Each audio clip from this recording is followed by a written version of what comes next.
गिरफ्तारी से बचने के लिए रोज नया रूप धर रहा स्वामी चैतन्यानंद स्वामी। अब BMW की तलाश में दिल्ली पुलिस। नमस्कार, स्वागत है आपका न्यूज़ 18 का डिजिटल प्लेटफॉर्म देख रहे हैं आप। मैं हूं आपके साथ देवकृष्ण भौंडीली।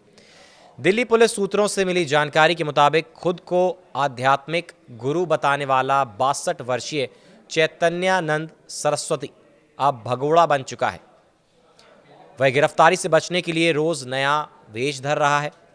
पुलिस को शक है कि वो ना तो मोबाइल चला रहा है, ना किसी इलेक्ट्रॉनिक गैजेट का इस्तेमाल कर रहा है ताकि उसकी लोकेशन ट्रैक ना हो सके। उसके खिलाफ लुकआउट नोटिस जारी कर दिया गया है और पुलिस की कई टीमें छापेमारी कर रही हैं। दिल्ली पुलिस के वरिष्ठ अधिकारियों का कहना है कि अब तक 17 छात्राएं मजिस्ट्रेट के सामने अपना बयान दर्ज करवा चुकी हैं। यह केस राजधानी में नया सियासी और सामाजिक भूचाल ला सकता है, क्योंकि आरोपी ना सिर्फ लड़कियों के शोषण का दोषी है, बल्कि करोड़ों की प्रॉपर्टी और पावर का इस्तेमाल भी अपने फायदे के लिए वो करता रहा है।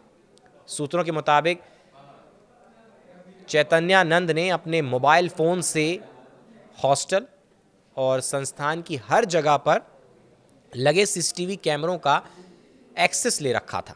यहाँ तक कि वॉशरूम के बाहर भी कैमरे लगवाए गए थे। लड़कियों का आरोप है कि बाबा फोन से ही हर वक्त उन पर नज़र रखता था। दिल्ली पुलिस ने हॉस्टल का DVR जब्त कर लिया है और पूरे सीक्वेंस को रिक्रिएट करने की कोशिश की जा रही है। उसको करने के लिए वो तैयार है। DVR सिस्टम के साथ छेड़छाड़ की आशंका भी जताई जा रही है। मठ की जमीन पर बने इस हॉस्टल में करीब 75 लड़कियां रहती थी। मामले के सामने आने के बाद सभी को घर भेज दिया गया है और हॉस्टल खाली पड़ा है। पुलिस ने पूरे परिसर में सर्च ऑपरेशन किया और सबूत जुटाए हैं। लड़कियों ने बयान में कहा कि स्वामी खुद कॉल करता था और कई बार वार्डन की बजाय सीधे उन पर दबाव डालता था। पीड़ित छात्राओं ने FIR में साफ साफ बताया है कि बाबा अक्सर BMW कार से आया जाया करता था। इसी वजह से पुलिस अब उसकी लग्जरी गाड़ियों की तलाश भी जोर शोर से कर रही है, जिसमें BMW भी शामिल है।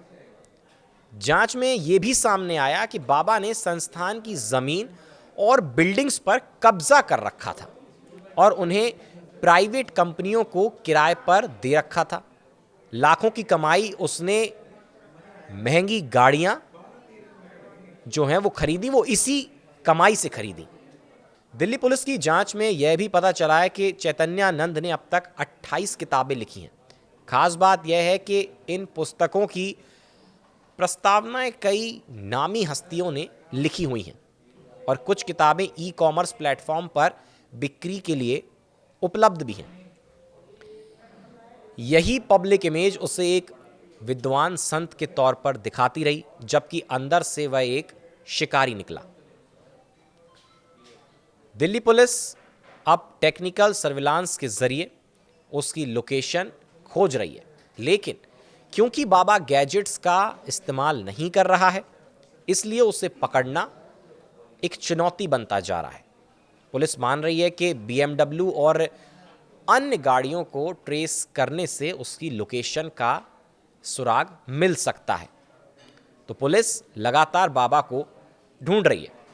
फिलहाल के लिए हमारे साथ इस वीडियो में बने रहने के लिए आपका बहुत बहुत धन्यवाद। आगे भी जो तमाम बड़े अपडेट इस केस से रिलेटेड आते रहेंगे, हम आपको इसी चैनल पर बताते रहेंगे, नए वीडियोज़ लाते रहेंगे। आप हमारे वीडियो को लाइक करें, चैनल को सब्सक्राइब करें। धन्यवाद।